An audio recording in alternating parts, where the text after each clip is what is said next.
कौन ब्रह्मा का पिता है, कौन विष्णु की मां, शंकर का दादा कौन है, हमको दे बता। ये जानने के लिए कृपया सुनिए। जगत गुरु तत्वदर्शी संत रामपाल जी महाराज के अमृत वचन सर्व पवित्र धर्मों के पवित्र शास्त्रों के आधार पर। बोलो सतगुरुदेव की जय। बंदी छोड़ कबीर परमेश्वर जी की जय। बंदी छोड़ गरीबदास जी महाराज जी की जय। स्वामी रामदेवानंद जी गुरु महाराज जी की जय। सर्व संतों की जय, सर्व भक्तों की जय, धर्मी पुरुषों की जय। श्री काशी धाम की जय, श्री छुडानी धाम की जय, श्री करोथा धाम की जय, श्री बरवाला धाम की जय। सत साहिब ग्रीब नमो नमो सतपुरुष को नमस्कार। गुरु की नहीं सुर नर मुनि जन साधुआ संतों सर्वस्ती नहीं। सतगुरु साहेब संत सब डंडो तुम प्रणाम। आगे पीछे मज हुए तिनको जा कुर्बान। नराकार निर्विषम काल जाल भयभंजनम निर्लेपम निज निर्गुणम अकलनु बेसुंदनम। सोहम सुरति समाप्तम सकल समाना नीरतलय उज्ज्वल हीरंबर हरदमम बेपरवा अथाह वार पर नहीं मध्यतम। ग्रीव जो सुमर सिद्ध होई गणनायक गलताना करो अनुग्रह सोई पारस पद परवाना। आदि गणेश मनाऊं गणनायक देवन देवा चरण कमल लो लाऊं आदंत करूं सेवा। परम शक्ति संगीतम रिद्धिदाता सोई अवगत गुण अतीतम सत्य पुरुष निर्मोही। जगदम्बा जगदीशम मंगल रूप मुरारी तन मन अर्पू शेषम भक्ति मुक्ति भंडारी।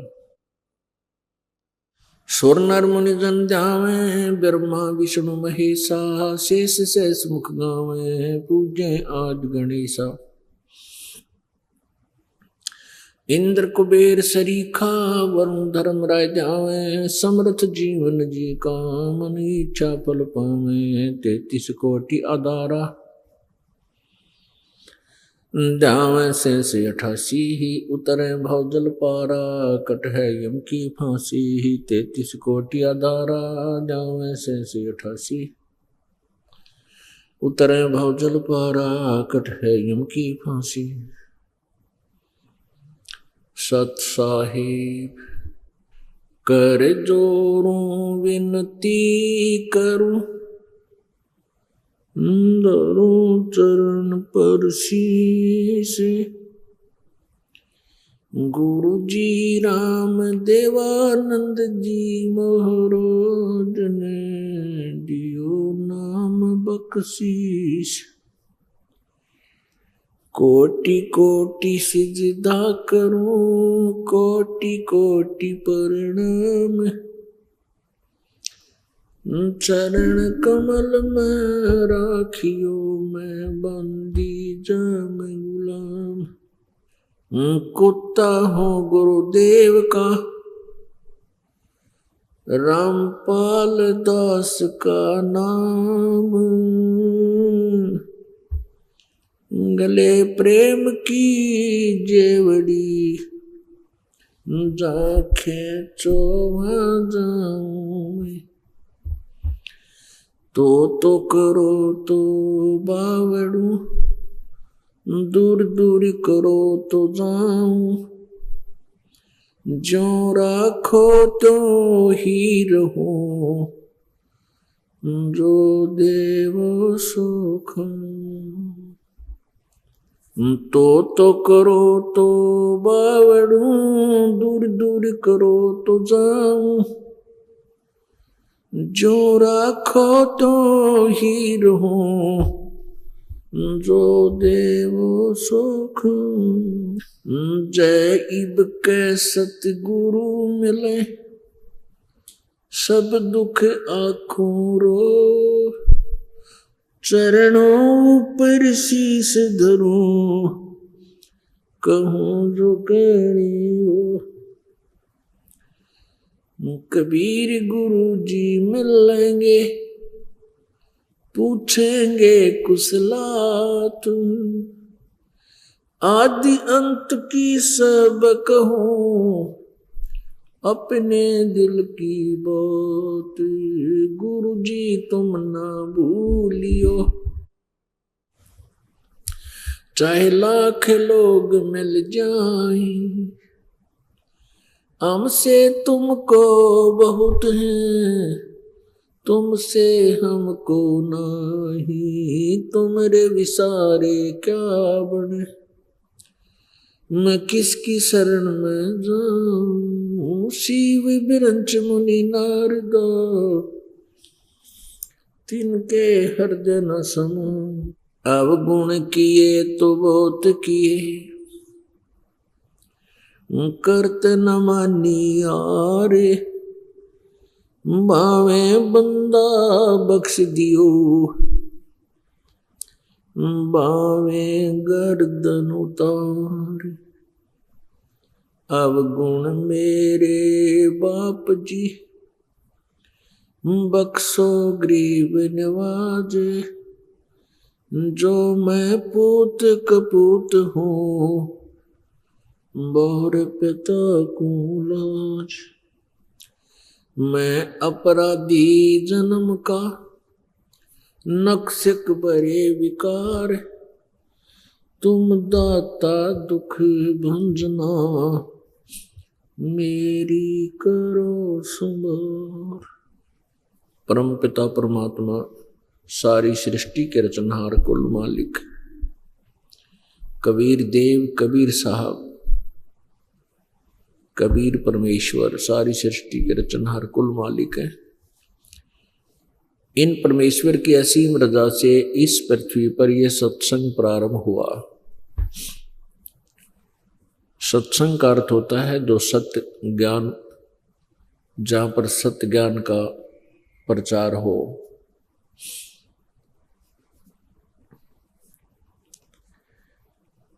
ये सत्संग परमात्मा ने स्वयं ही आकर के 600 वर्ष पहले प्रकट किया था। यहाँ के भगवान, यहाँ के स्वामी ब्रह्म ने, अर्थात इस ज्योत स्वरूपी निरंजन काल ने यथार्थ ज्ञान को छुपा दिया, लोक वेद का प्रचार करवा दिया।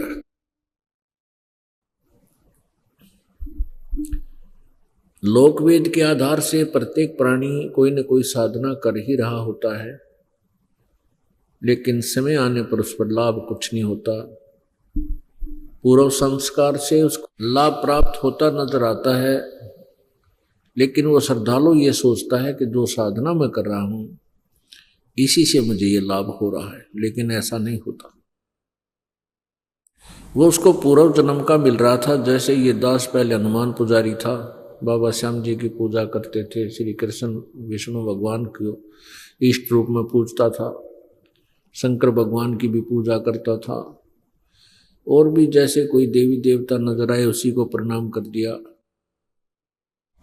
और फिर भी हमें कुछ भौतिक लाभ हो रहे थे, जैसे पढ़ते थे तो शिक्षा में उत्तीर्ण हो जाना, फिर संतानोत्पत्ति, नौकरी की प्राप्ति, ये सब हम ये सोचा करते थे कि हम जो ये हनुमान चालीसा करते हैं, मंगलवार का व्रत करते हैं, बाबा श्याम जी की पूजा करते हैं, मुझे इससे लाभ हो रहा है। अब परमात्मा के इस तत्व ज्ञान की रोशनी में अब ये पता चला कि ये जो हमें मिल रहा था वो तो अपने पूर्व संस्कार का ही संचित प्रारब्ध कर्म मिल रहा था।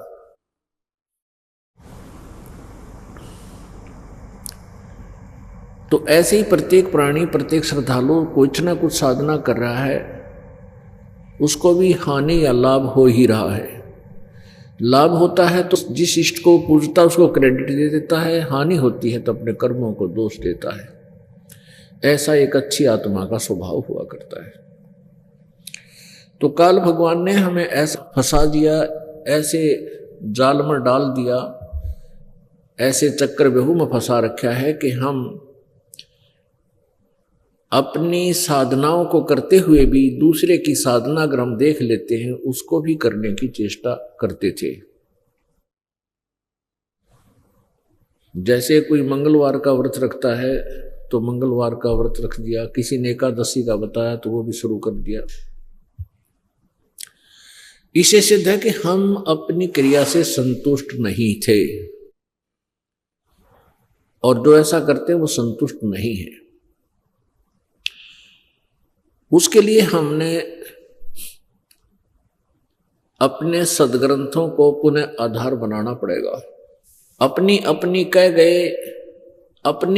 कह गए इस दुनिया के माँ, और बिन साहेब की बंदगी की ठोर ठिकाना ना।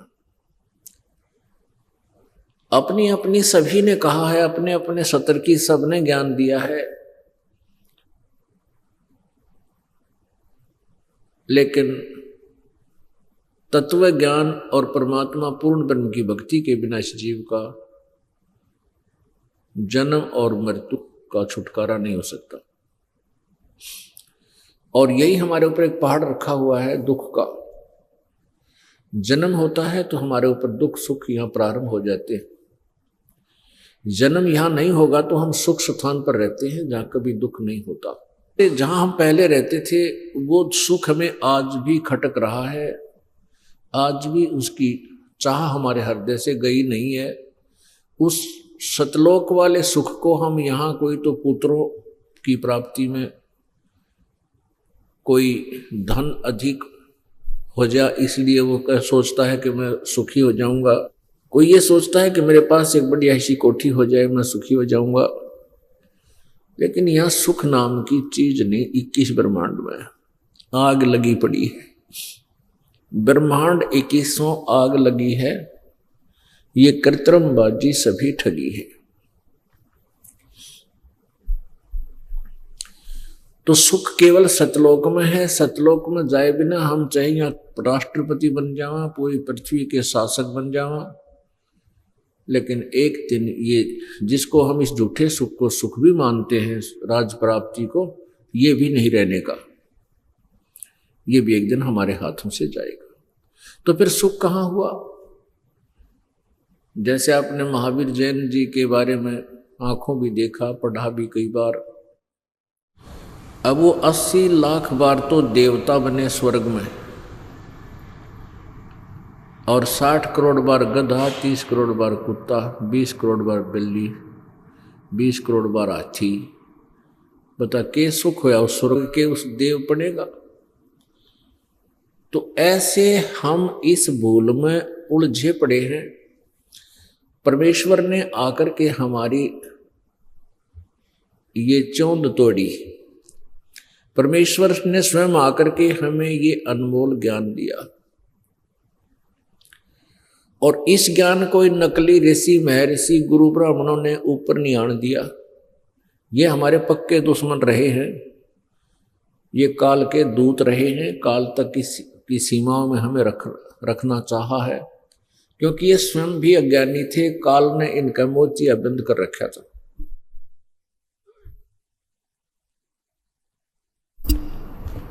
इन अज्ञानियों को, जिनको संस्कृत लैंग्वेज आती थी, हमने महाविद्वान मान रखा था, और जिस कारण से हम परमात्मा को पहचान नहीं पाए हमारे पूर्वज, और इन्हीं को ऋषि महर्षि विद्वान पुरुष मानते रहे। किसको? जिनको संस्कृत भाषा आती थी, और वो एक ही वर्ग था, ब्राह्मण वर्ग। तो जिस कारण से हम अपने भगवान को नहीं पहचान सके, अपने घर पर लाल रखा हुआ था, उस लाल से हम परिचित नहीं थे, जिस कारण से हम कंगाल बने रहे। भक्ति मार्ग के हम कंगाल बने रहे। परमेश्वर ने उस लाल की पहचान, अपनी ही पहचान, अपनी ही अमृतवाणी में लिखी हुई थी। इस दास के ऊपर मेहर की, इस दास का मोतियाबिंद, अज्ञान रूपी मोतियाबिंद हटाया तो दास को पता चला कि परमात्मा कौन है, कैसा है, कहाँ रहता है, और जिसका समर्थन सभी सदग्रंथ कर रहे हैं। यजुर्वेद अध्याय नंबर 40 के श्लोक नंबर 10 से लेकर 13 तक ये स्पष्ट किया हुआ है कि कोई तो परमात्मा को उत्पन्न होकर मनुष्य की तरह जन्म लेने वाला मानता है, और कोई उसको असंभव कहता है, यानी वो जन्म ना लेता। तो इसके विषय में भी, इस कंसेप्ट को क्लियर भी वो तत्वदर्शी संत ही करेंगे, उनसे सुनो। तो एक इससे ये तक सिद्ध हुआ कि वेद ज्ञान कंप्लीट नहीं है, इनकम्प्लीट है। उसमें वो तत्वदर्शी जो ज्ञान बताओगा वो ज्ञान नहीं है उसमें। फिर दूसरा ये लिखा है कि कोई तो जिसने विद्या आ गई, विद्या जिसके पास यानी कोई एक लैंग्वेज का ज्ञान है, तो उसको तो विद्वान कह देते हैं, और अविद्या जिसको पास है यानी जो अशिक्षित है, अक्षर ज्ञान नहीं है, उसको अविद्वान कहते हो।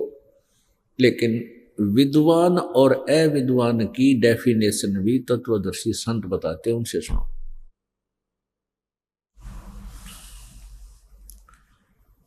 तो पुण्यात्मा, एक भाषा के ज्ञान हो जाने से विद्वान नहीं होता, वो तो एक ही लैंग्वेज का विद्वान है।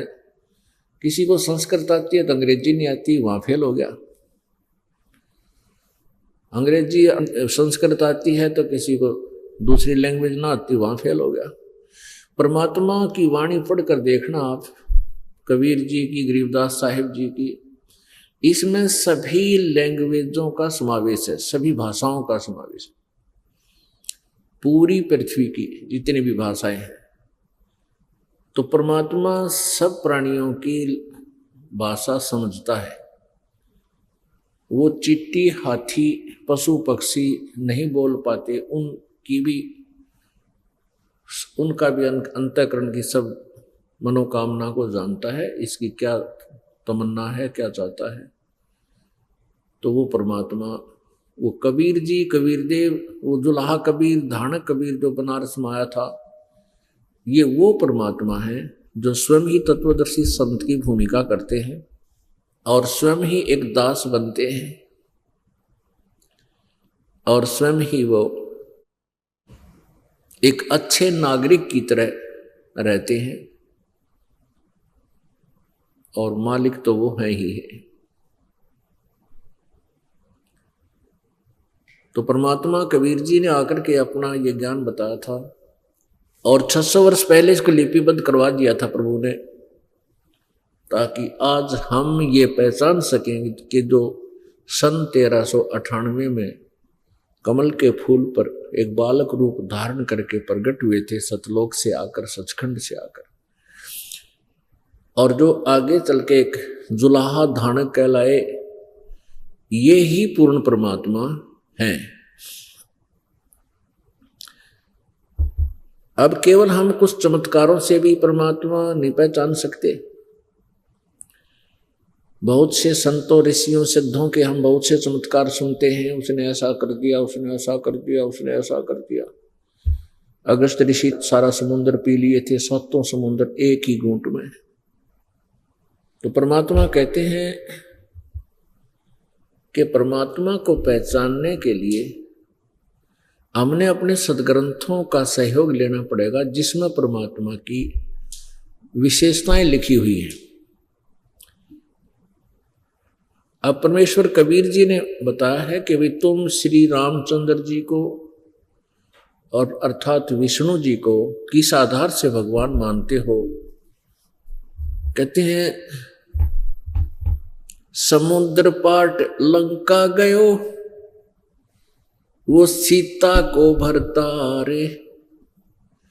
अगस्त ऋषि ने 7 पी लिए, इनमें कौन करतार। यदि आप जी श्री रामचंद्र जी को इसी कारण से परमात्मा मानते हो, करतार मानते हो, सृष्टि रचनहार मानते हो कि उन्होंने समुद्र के ऊपर पुल बना लिया था, पत्थर तिरगे थे और समुद्र के ऊपर पुल बनाकर वो परली साइड चला गया था श्रीलंका में। लेकिन अगस्त ऋषि ने ये सारे समुद्र पी लिए थे, तो इनमें कौन भगवान? फिर क्या बताते हैं, काटे बंधन विपत में वो कठिन कियो संग्राम, चिन्नो रे नर प्राणिया ये गरुड़ बड़ो के राम। परमात्मा कबीर जी बताते हैं कि तुम खुद बताती हो कि श्री रामचंद्र जी के नाग फांस में बंध गया था, यानी सर्प इतने प्रकट हो गए थे, उसने श्री राम श्री लक्ष्मण और सभी सेना सहित ऐसे बांध दिया था जैसे ईख की पूड़ी बांध दिया रहे, गन्ना न बांध दिया, ऐसे बांध दिए बिल्कुल वो हल चल भी नहीं सकते थे। तो कहते फिर गरुड़ को याद किया गया और गरुड़ ने आकर के उन राम के नाग फांस को काटा, उन नागों को खाया, काट दिया बीच बीच में, तब वो बंधन मुक्त हुए। कौन? श्री रामचंद्र जी। तो परमात्मा बताते फिर भगवान यू गरुड़ भगवान होया कि रामचंद्र होया, किसको भगवान मानोगे? काटे बंधन विपत में कठिन कियो संग्राम, चिन्नो रे नर प्राणिया ये गरुड़ बड़ो के राम। तो पुण्यात्मा, जब तक हम तत्व ज्ञान से परिचित नहीं होंगे हम अध्यात्म मार्ग में सफल नहीं हो सकते। प्रैक्टिकल बाद में होता है, थ्योरी पहले पढ़ी जाती है। जब हमारी थ्योरी ही गलत होगी हमारा जो, तो उसमें प्रैक्टिकल हम करेंगे वो भी गलत ही होगा, रॉन्ग होगा। परमात्मा पूर्ण ब्रह्म ये प्रत्येक युग में आते हैं और काल भगवान अपने इस पाप कर्म से चूकता नहीं, दुष्ट कर्म से ये प्रत्येक प्राणी को अज्ञानी बनाने की चेष्टा करता रहता है। तो परमात्मा क्या बताते हैं, चारों युग में संत पुकारे कूक कहा हम हेल रे, हीरे माणक मोती बरसे ये जग चुगता डेल रे। चारों युगों में हम पुकारे, चारों युगों में संत पुकारे, यानी मेरे से परिचित मेरे पुण्यात्माओं ने चारों युगों में आवाज लगाई मेरे विषय में, और फिर मैं भी आकर के आवाज लगा लगा के परमात्मा कहीं चौराहे पर खड़े हो जाते थे, अपनी इस मीठी अमृतवाणी को बोलना शुरू कर देते थे। जैसे आपने मेला में देखा होगा कि तक रागनी गान लाग रहा है, कोई बंसुरी बजा रहा है, तो कुछ खुड़का दुड़का होता है, उसी तरफ आकर्षण होता है। तो ऐसे परमात्मा खड़े हो जाते थे, अपनी प्यारी आवाज में अमृतवाणी को सुनाते थे, लोग काफी देर सुनते थे। फिर एक आध कोई दुखी आता था, परमात्मा उसको आशीर्वाद देकर देते थे, उसको राहत मिल जाती थी। वो 20 जगह 100 जगह गुण गाया करता था। पहले समय में इतने नेक व्यक्ति होते थे, किसी एक को लाभ किसी संत से हो जाता तो 100 जगह गुण गाता था, जाकर वो 100 जगह वाले भी आगे गुण गाते थे, भाई वो बड़ा महापुरुष है, उनका इतना सुख हो गया। और आज एक के घर में 10-10 सुख दे रखे परमात्मा ने, और फिर भी नीत साबित नहीं होती कि हम ठीक ठिकाने लाग रहे हैं। यानी एक हानि हो जाए उसी दिन डीले उठ छोड़ कर दूर चले जाए। और आज इतना बिगाड़ दिया हमारे अंतःकरण को इस कालना ज्ञान से। मान लीजिए आप जी किसी अन्य अपने मित्र प्यारे या रिश्तेदार से कहते हो कि हम ऐसे ऐसे संत जी के पास जाते हैं, बरवाला आश्रम है, रामपाल महाराज है, और उनसे हमें ये लाभ हो गया। करते तो कबीर जी हैं, पर दास को मैं तो महिमा दी हुई है। तो रिश्तेदार भी ना माने इस बात में, ना लो क्यों होया करो, ये तो इतने ढीठ हो गए हम। तो कहने का भाव ये है पुण्यात्माओं, काल तो अपना काम कर रहा है और परमात्मा अपना कार्य करते हैं। वो अपनी स्थिति को बनाए रखने में कसर नहीं छोड़ रखी, और काल ने परमात्मा का नाम मिटाने में कति कसर नहीं छोड़ रखी। सभी को अज्ञान से परिपूर्ण कर दिया, सबकी थ्योरी गलत करवा दी, प्रैक्टिकल भी गलत होंगे, उनसे उपलब्धि हो नहीं सकती, इसलिए सब नास्तिक होते जा रहे हैं। कुछ ये बीच बीच में सिर फिरे ऋषि मैं ऋषि बना के भेज दिए, जिन्हें कह कहेगा भी ना पता था, और हम अज्ञानता से उनको मैं ऋषि पूर्ण हैं, बड़ा ज्ञानी विद्वान वेदों के ज्ञाता बड़े मंडलेश्वर हैं, को छोटा मोटा किसी से चमत्कार हो गया उसको उसके पीछे लग दिए, वो बड़ा सिद्ध पुरुष है, भगवान में पड़ा है। तो अब इस अज्ञान को हटाने में इस दास को बहुत कठिनाइयां आ रही हैं, लेकिन परमात्मा का वचन फल रहा है कि कलयुग में मेरा ज्ञान पूरे विश्व में होगा। उस दिन की इंतजार है, किस दिन ये ज्ञान परमात्मा के बच्चों तक ये काल पहुंचने देगा, कब इनके भाग उदय होंगे, कब इस दास का ये प्रयत्न सफल होगा। लेकिन होगा ये तो गारंटीड है, इसमें तो क्योंकि परमात्मा का वचन टल नहीं सकता, वो तो अटल है। तो पुण्यात्माओं, परमात्मा ने कहा कि भाई मैं चारों युगों में आए और अब मैं अपने प्यारी आत्माओं को मिलता हूँ, उनको अपना साक्षी बनाता हूँ, फिर वो मेरा गुणगान करते हैं। पर ये काल के दूत इस तत्व ज्ञान को मेरी प्यारी आत्माओं तक जाने नहीं देते। परमात्मा कहते हैं, चारों युग में संत पुकारे, कूक कहा हम हेल रे, हीरे माणिक मोती बरसे हैं, ये जग चुगता ढेल रे। क्या बताते हैं? सतयुग में सत सुकृत अवतारा, त्रेता नाम मुनिंदर मेरा, द्वापर में करुणा में कहाया, कलयुग नाम कबीर कटेरा। सतयुग में मनु समझाया, काल वश रह मार्ग नहीं पाया, उल्टा दोष मोहे पर लाया, वामदेव मेरा नाम धराया। परमात्मा बता रहे हैं अपनी प्यारी आत्मा धर्मदास जी को, धर्मदास मैं प्रत्येक युग में आता हूं। सतयुग में मनु महाराज को, मनु ऋषि को मैंने बहुत समझाया, लेकिन इसने एक नहीं मानी मेरी। मैं सच्चाई कहूं, परमात्मा साकार है, मनुष्य जैसा है, एक देशीय है, एक स्थान पर रहता है, और मैं ही वो परमात्मा हूं। लेकिन मनु जी ने मेरे को वामदेव कहना शुरू कर दिया। देव माने परमात्मा, वाम माने उल्टा, यानी उल्टा ज्ञान देने वाला मेरा नाम रख दिया। त्रेता में नल नील चेताया, लंका में चंद्र विजय समझाया, सीख मंदोदरी रानी मानी, समझा नहीं रावण अभिमानी। कहते हैं त्रेता युग में जब हम आए, नल और नील नाम के दो भक्त, इनको समझाया, और लंका में चंद्र विजय नाम का राजा था, उसको भी हमने ज्ञान दिया। राजा नहीं था, चंद्र विजय नाम का एक भाट था, उसको समझाया।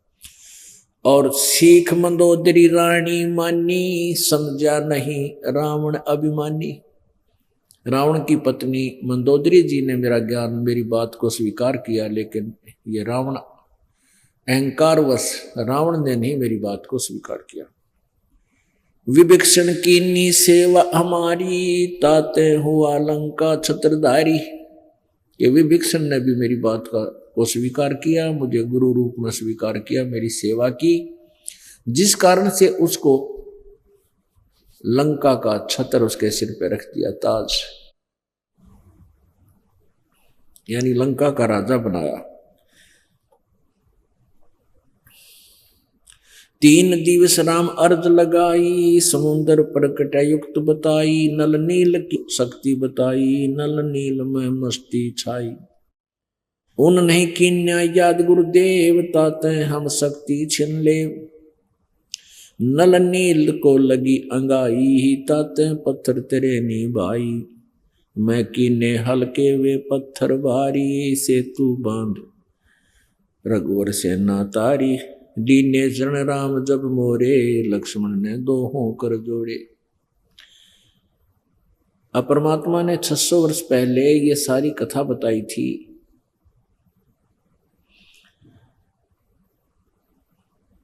कि जब अब आपको कथा सुनाते हैं कि परमात्मा चारों युगों में कबीर जी आते हैं, जैसे कलयुग के अंदर आए हैं 600 वर्ष पहले कबीर नाम थे, कबीर नाम से। तो पूरे कलयुग में कबीर नाम ही से उनकी महिमा बनी रहेगी। बाकी अन्य रूपों नामों से भी परमात्मा आते रहेंगे, लेकिन कबीर नाम से जो प्रकट हुए हैं यही महिमा अंतिम कलयुग के लास्ट तक चलेगी। ऐसे ही सतयुग में परमात्मा सतसुकृत नाम से आए थे और आते भी हैं। ऐसे ही प्रत्येक युग में ऐसे ही आते रहे और उसमें मनु को मिलते हैं। ये मनु, व्यास आदि जो उपाधि हैं ये आत्माएं बदलती रहती हैं, इनकी ये उपाधि बनी रहती है, पोस्ट। तो परमात्मा मनु को मिलते हैं, मनु जी से बहुत कुछ समझाने की चेष्टा करते हैं, क्योंकि मनु को बहुत से अन्य ऋषि लोग भी आदर देते हैं, उनके ज्ञान को सत्य मानते हैं। परमात्मा ये चाहते हैं कि ये मनु समझ जाए तो शायद सभी मेरी बात को मान लें। लेकिन मनु जी ने परमात्मा को ही विपरीत ज्ञान देने वाला डिक्लेयर कर दिया और सभी ने उस मनु की बात को मान लिया, परमात्मा की बात को नहीं माना, क्योंकि काल की प्रेरणा भी साथ रहती है। त्रेता युग में परमात्मा मुनिंदर नाम से आए थे और जगह जगह अपना सत्संग किया करते थे। दुखी व्यक्ति आते थे, परमात्मा की वाणी सुनते थे, उनको सुख हो जाता था। इस प्रकार प्रभु से वो लाभ उठाते थे। ये नल और नील नाम के दो ये आपस में मौसी के बेटे थे और दोनों ही 3 ताप से ग्रस्त थे, मेंटली डिस्टर्ब थे, सारे शरीर में भी परेशानी रहती थी। तो ये अपने कष्ट निवारण के लिए ना जाने कितने संतों, ऋषि, महापुरुषों, मंडलेश्वरों के पास जा चुके थे, जाड़े जुडेलवाणियों के पास भी गए, लेकिन किसी से राहत नहीं मिली।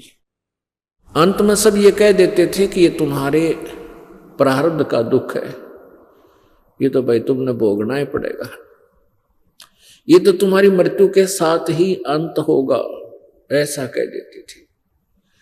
लेकिन फिर भी परमात्मा की चाह, परमात्मा से कष्ट निवारण करने की का उद्देश्य समाप्त नहीं होता, क्योंकि आत्मा इस चीज से खूब परिचित है कि परमेश्वर एक ऐसी शक्ति है, वो हमें खूब सुख दे सकता है, हमारे कष्ट का निवारण कर सकता है। एक दिन वो हताश हो चुके थे, यही सोच लिया था कि अब तो हम मृत्यु इसी कष्ट में होनी है। फिर भी साधु संतों का कहीं भी सम्मेलन होता था, वहां पहुंच जाया करते थे। एक बार परमात्मा कबीर जी वहां सत्संग, एक दरिया के किनारे सत्संग कर रहे थे, तो नल और नील भी वहां पहुंच गए। पहले सत्संग सुना, फिर आशीर्वाद लेने के लिए आए। आशीर्वाद लेते ही उनके कष्ट दूर हो गए, जो उनको प्रॉब्लम थी शरीर में वह नहीं रही। तो नल और नील के खुशी का ठिकाना नहीं रहा। आश्चर्यचकित हो गए कि जिस कष्ट को प्रारब्ध कष्ट बताया जा रहा था और पाप कर्मों का दंड बताया जा रहा था, जो अक्षमा नहीं हो सकता ऐसा कहा जा रहा था, आज वो दुख नहीं रहा। दोनों चरणों में गिर गए और फूट फूट कर रोने लगे। परमेश्वर कबीर जी ने कहा, बेटा क्या आपत्ति है, क्या कारण है, तुम इतना बुरी तरह क्यों रो रहे हो, बताओ क्या दिक्कत है। रोते रोते आंखों में आंसू भर के कह रहे हैं, प्रभु जो दिक्कत थी वो अपने दासों की दूर कर दी, अब हम तो खुशी में रो रहे हैं, कि हम जिस शक्ति को ढूंढ रहे थे आज सब तय मिल गई। फिर अपनी सारी राम कहानी बताई, हम ऐसे ऐसे दुखी थे। पूरा खड़ा होकर के पूरे वहां उपस्थित सैकड़ों की संख्या में जो भगत श्रद्धालु आए हुए थे उन सब के सामने अपनी दुख भरी कहानी सुनाई। हे परमात्मा, हमने तो ये सोच लिया था कि ये ऐसे ही भुगत भुगत के मरना होगा। जब ऐसा सुख हो जाता है फिर ज्ञान में भी रुचि आती है। फिर परमात्मा का वो ज्ञान सुना। प्रभु ने कहा बेटा सेवा किया करो। देखो पुण्यात्माओं, हमारे कई प्रकार के पाप होते हैं। जैसे एक भयंकर रोग होता है तो डॉक्टर कई प्रकार की टेबलेट नारी देगा, कैप्सूल अलग से देगा, इंजेक्शन लाओगा, पीने की दवाई भी देता है कि तब मालिश की भी दे दे। तो कहने का भाव ये है, स्वस्थ करने के लिए जिस भी मेडिसिन की आवश्यकता वो सारी खानी पड़ेगी। तो ऐसे ही हमने इस काल के जाल से निकलने के लिए, जन्म मृत्यु के दीर्घ रोग से छुटकारा पाने के लिए, और यहाँ जो हमारे ऊपर कुछ कष्ट आ रहे हैं इनको निवारण करवाने के लिए सारी ही टेबलेट्स यानी सारी ही क्रियाएं, सारी ही प्रकार की साधनाएं आपने करनी पड़ेंगी। जैसे वस्त्र मैला हो गया, इसको धोने के लिए पानी, कुछ तो ऐसी मिट्टी है जो पानी में अगर निकाल दे कपड़े न वैसे सूख साफ हो जाए। कुछ ऐसा मैल होता है जो पानी से नहीं होता, फिर साबुन लगाना पड़ता है। कुछ ऐसे दाग बन जाते हैं जो फिर ड्राई क्लीन से ही समाप्त होते हैं। तो ऐसे हमने अपने अंतःकरण को, अपने इस आत्मा को निर्मल करने के लिए सभी क्रियाएं करनी पड़ेंगी। तो शारीरिक जिस पे बन सकता है शारीरिक सेवा अवश्य करें, दाव लगते ही। और नीत न्यू रहे कि मैं ये सेवा करूं, नंबर नहीं आवे तो भी आपकी जो आत्मा श्रद्धा थी कि मुझे दाव लगे तो मैं ऐसी सेवा कर दूं, तो आपका वो सेवा होगी। तो ऐसे शारीरिक सेवा भी, क्योंकि इस मिट्टी का क्या बनेगा, ये जो शरीर आपका है ये 5 तत्वों से बना हुआ है। और जब इसको सभा करेंगे, अंतिम अंत हो जाएगा, जब इसका देह अंत हो जाएगा तो ये जो है ना 2 तासड़ राख बनेगी। गद्दे लोटा करेंगे इस जो आज फूले फरे हैं, पता नहीं कि अभिमान मान रहे हैं। तो इस मिट्टी को आज भी मिट्टी है तो मिट्टी, पर हम इसको स्वीकार नहीं कर पा रहे अपनी अज्ञानता अभिमान वश। तो इसलिए यहाँ अपने मालिक के दरबार में आकर के अपने अस्तित्व से परिचित हो जाना चाहिए। ये क्या औकात है जीव की। तो सेवा करनी चाहिए और इस मिट्टी को मिट्टी ही समझना चाहिए। ये मिट्टी बहुत अनमोल है जो मनुष्य शरीर वाली है। इससे हम मोक्ष रूपी सोना उत्पन्न कर सकते हैं। और यदि ये काम नहीं किया, ये क्रिया नहीं बनी, तो फिर इस मिट्टी का कोई यूज नहीं, चाहे लाख वर्ष इसमें पड़े रहना। तो परमात्मा ने समझा बेटा तुम सेवा किया करो। जैसे बर्तन साफ करने हैं भंडारे में, कोई वृद्ध बीमार है उसके कपड़े धोने हैं, लंगड़े लुल्ले भी आते थे मालिक के पास, कोडी भी आते थे। ये इनका सेवा करो, ये भी आपके भाई बहन हैं, इन्होंने पिछले जन्मों में घने पाप कर रखे हैं। अब ये इनको दे दिया, मंत्र दे दिया है, अपना इस मंत्र से अपना पाप नाश कर लेंगे, भक्ति करेंगे और स्वस्थ हो जाएंगे, फिर ये भी सेवा किया करेंगे। तो नल और नील बर्तन ले जाते, क्योंकि वहां ऐसा संग्रह नहीं होता था। उस समय क्या होता था, जो भी सत्संग सुनने जाता था अपने कपड़े बर्तन साथ ले जाते थे, अपने अपने न्यारे रखा करते। और भंडारा वहां सामूहिक हो जाता था, आप ही बनाते थे जैसे आप लोग बनाते हो। जो बर्तन साफ करते थे, किसी के कपड़े, गरीब कोई लंगड़ा लुल्ला था, कोई अंधा था, कोई बीमार है, रोगी है, ऐसा है, वृद्ध है, तो उनके कपड़े भी ले जाते थे, धोया करते थे सभी भगत जो ठीक से होते थे। तो नल नील जी कपड़े ले जाते धोने के लिए। उसमें साबुन वगैरह था होता नहीं था, वैसे ही थोड़ी देर पानी में डाल देते थे, भीग जाएंगे, फिर इनका मार कर मोगरे डंडे और 2 दाग ले चलेंगे, ऐसे करते थे। तो वो कपड़ों को दरिया में डाल देते थे, कोई बाहरी वस्तु एक रख देते थे उनके ऊपर, जैसे सबको लंबे लटका के इकट्ठे से करके एक स्थान पर दाब दिया करते हैं, बाकी पानी में ऐसे चलते रहते हैं। तो घंटा आध घंटा वो बैठ जाते थे कि इनका मैल कुछ गल जाए, फिर धोवांगे। और वो बैठकर भगवान की चर्चा करनी शुरू कर देते थे, अपने दुख निवारण के विषय में रह रहकर परमात्मा का शुक्र किया करते थे कि हे भगवान, कहाँ छुप रहे थे ये भगवान, हम इसके लिए तड़फ रहे थे। सभी संतों ऋषियों ने कह दिया था तुम्हारा ये पाप कर्म का दंड है, ये अक्षमा नहीं हो सकता, ये नाश नहीं हो सकता, तुमने भोगना ही पड़ेगा। और आज हमें सौपन सा हो रहा है। ऐसे चर्चा में व्यस्त हो जाते थे। उधर से क्या होता था, कोई कपड़ा बह जाता था, किसी का लंगोट बह गया, किसी का पजामा, किसी की धोती, किसी का कुर्ता, यानी एक आध आइटम किसी न किसी का कम हो जाता था। तो दोनों जब वो धो धाकर ले आते थे और वहां दे देते थे, टांग देते, सुखा देते, सूखने के बाद उसको दे देते थे जिसका जैसा था। तो वो देखकर कहते थे कि मेरा तो एक कुर्ता नहीं आया, दूसरा कहता मेरी धोती खूगी गुम होगी, कोई कहता मेरा लंगोट कच्छा को नहीं पाया। तो वो कहते थे जी हम तो सारे ले गए थे, इतने ही ले गए थे, इतने ले आए। उनको पता नहीं चलता था। कहने का भाव ये है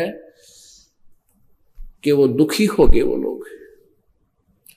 कौन? जिनके वो वस्त्र धो के लाया करते। वहां 2-3 दिन सत्संग में रुकना, दूर स्थान पर कोई शहर होते थे, पैदल आना जाना, कोई व्हीकल नहीं होता था, तो कोई आइटम की कमी हो जाती तो वो पूर्ति नहीं हो सकती थी वहां, यानी कोई शहर नहीं था। तो किसी के बर्तन ले जाते थे धोने के लिए, वो बह जाते थे, फिर वो दुखी होते थे, फिर कहते थे भी नल नील तुम हमारी सेवा मत करया करो, इससे अच्छा तो हम ही अपना दुख सुख पाके अपना ठीक बर्तन धो लेंगे, कपड़े धो। फिर वो रोने लग जाते थे अपने दुख को याद करके, कहीं हमें फिर वो आपत्ति ना आ जाए, हमारी सेवा छूट जाए और कहीं आपत्ति ना आ जाए। तो नल नील कहते थे जी अब के नहीं, हम बिल्कुल संभाल कर लाएंगे। तो फिर भी कोई इनको आइटम किसी ना किसी का रह जाता था, क्यों, तो भोले भाले थे। तो उन्होंने सबने मिलकर गुरुजी से कहा गुरुदेव ये नल नील सेवा तो बहुत करते हैं प्रभु, लेकिन हमारे लिए समस्या पैदा कर देते हैं। बर्तन धोने जाते हैं, किसी की कटोरी नहीं है तो थाली, किसी की थाली नहीं है, किसी का कपड़े धोते हैं तो किसी की धोती नहीं है, किसी कुर्ता खो दिया। वो कहते हैं नहीं, तो दूसरे बताते थे जी ये क्या करते हैं, ये भगवान की चर्चा करने लग जाते हैं बैठ कर वृक्ष के नीचे, इनको पता ही नहीं लगता क्या डूब रहा है, क्या तैर रहा है, कौन सा आइटम गुम हो रहा है। तो वो कहने लगे कि जी इनसे कहो कि ये हमारी सेवा ना करें, हम अपने आप कर लेंगे। हम मना करते हैं तो ये रोने लग जाते हैं। परमात्मा के आदेश होने से पहले वो बुरी तरह रोने लग गए, हाथ जोड़कर कहने लगे प्रभु हमारी सेवा ना छीनना है।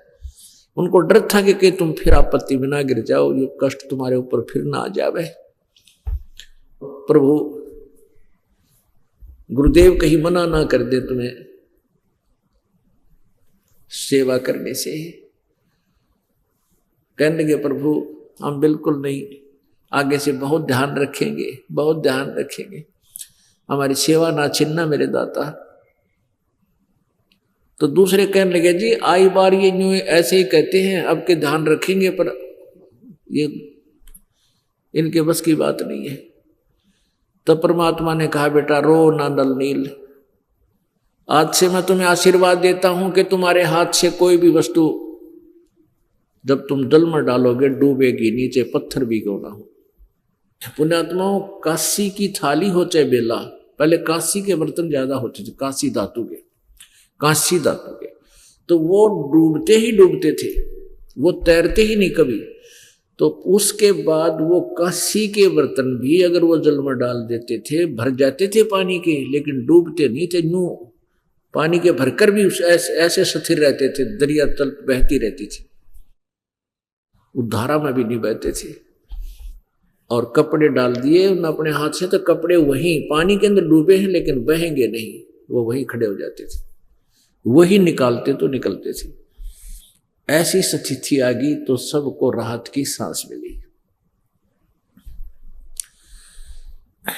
परमात्मा कहते हैं गोता मारूं स्वर्ग में, गोता मारूं स्वर्ग में, जा बैठूं पाताले, गरीबदास ढूंढता फिरूं अपने हीरे माणिक लाले। अपनी मौत हीरे माणिक।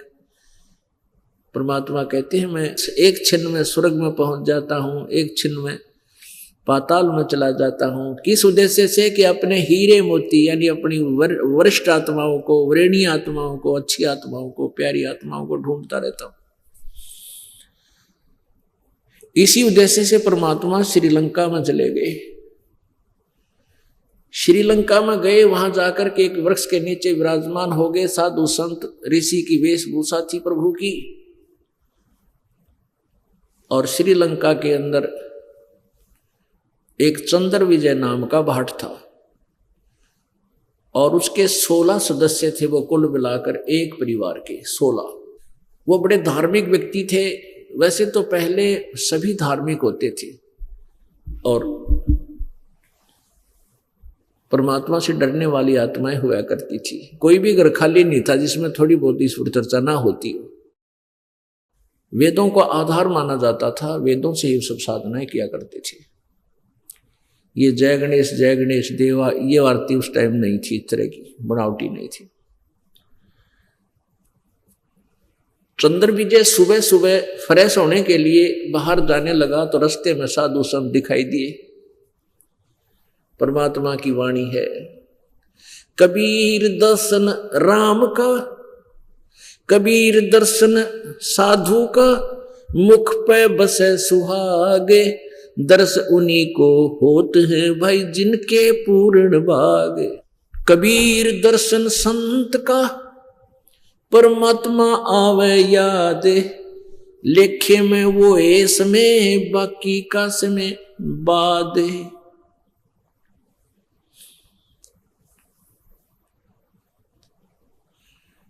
तो जो पुण्य आत्मा होती है उनको साधु संत भक्त मिल जाए, आत्मा गदगद हो जाती है। तो चंद्र विजय ने प्रणाम किया परमात्मा को ऋषि रूप में, कि ऋषिवर को प्रणाम नमस्कार हो।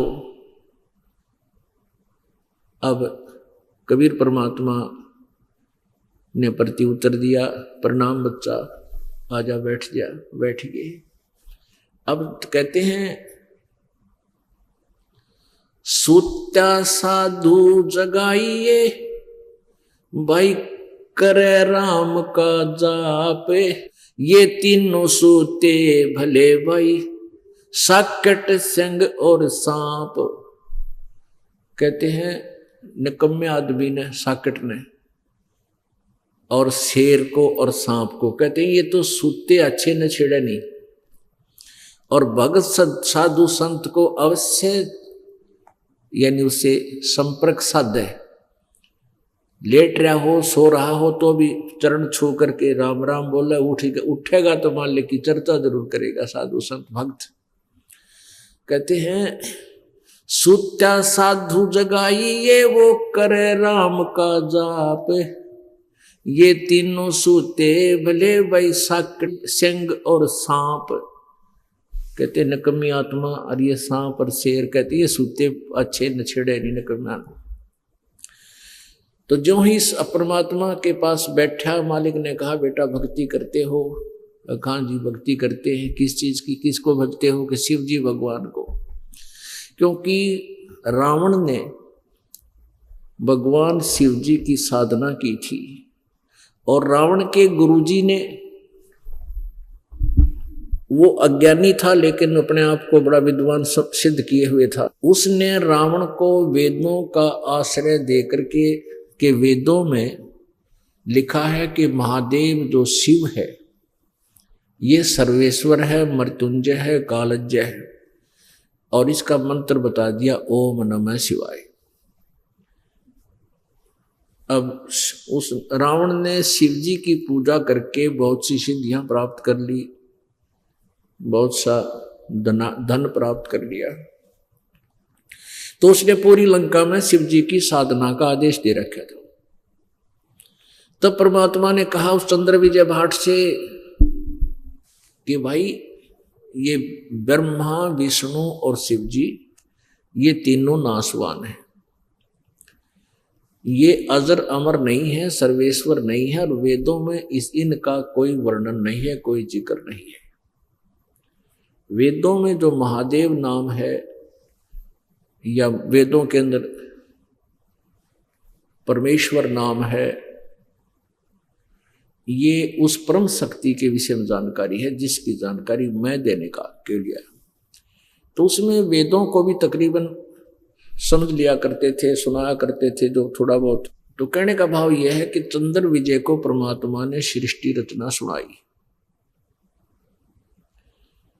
चंद्र विजय ने सोचा भी कुछ ही देर में ये ज्ञान नहीं समझा जा सकता। प्रार्थना की है रिसीवर, दास का घर साथ में ही है, दया करो आप दास की झोपड़ी पर, फिर वहां आपका सारा ज्ञान सुनूंगा। तो परमात्मा उस चंद्र विजय के साथ उनके घर पर आ गए। घर पे 16 सदस्य और थे।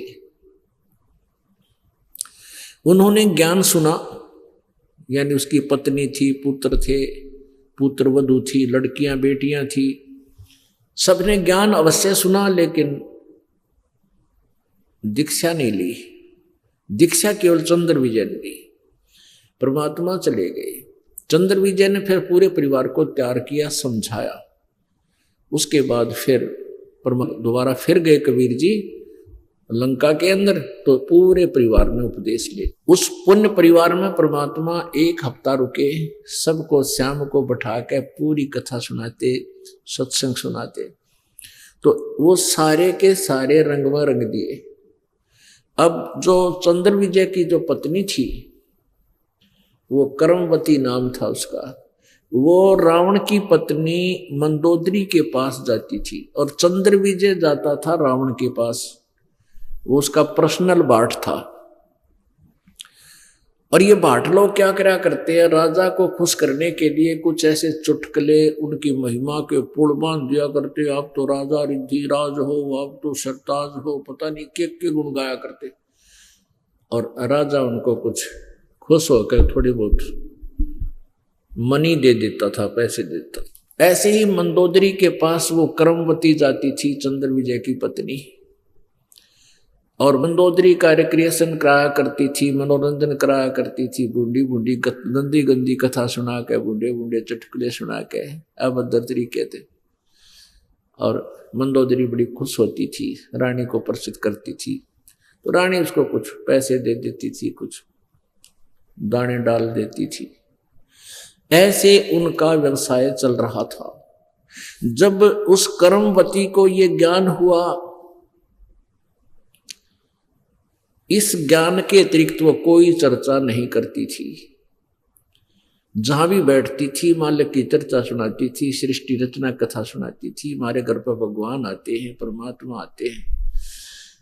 तो मंदोदरी को जब उसने सृष्टि रचना सुनाई, ये परमात्मा की अमृतवाणी सुनाई, सब कथा सुनाई, तो मंदोदरी रानी जो है उसके मुंह की तरफ देखे और उसने नो कहे, बूढ़े मुंह वाली, ये तू इसे बूढ़ी बोला करती, ये सुथरे वचन तेरे मुख तो आज के ऊपर निकल रहे हैं, तूने ये ज्ञान कहाँ से प्राप्त किया? तो कलजी भी थी कति, केरा के बोला करती, बूढ़े बूढ़ी। अब ये ऐसी अमृतवाणी तू कहाँ से ले आई? तो कर्मवती ने कहा कि महारानी, अनजानपने में मैंने बहुत गलतियां कर ली, पर अब नहीं करूंगी। ये जीव तो भगवान के लिए पता ही है परमात्मा ने कि राम का नाम ले या अच्छी वाणी बोले ना, तो इसकी कोई जरूरत को नहीं। परमात्मा कहते हैं जीव या तो वाय बली जो रटे हरि नाम, और नहीं तो काट के फेंक दियो यो मुंह में बलोनी चाम।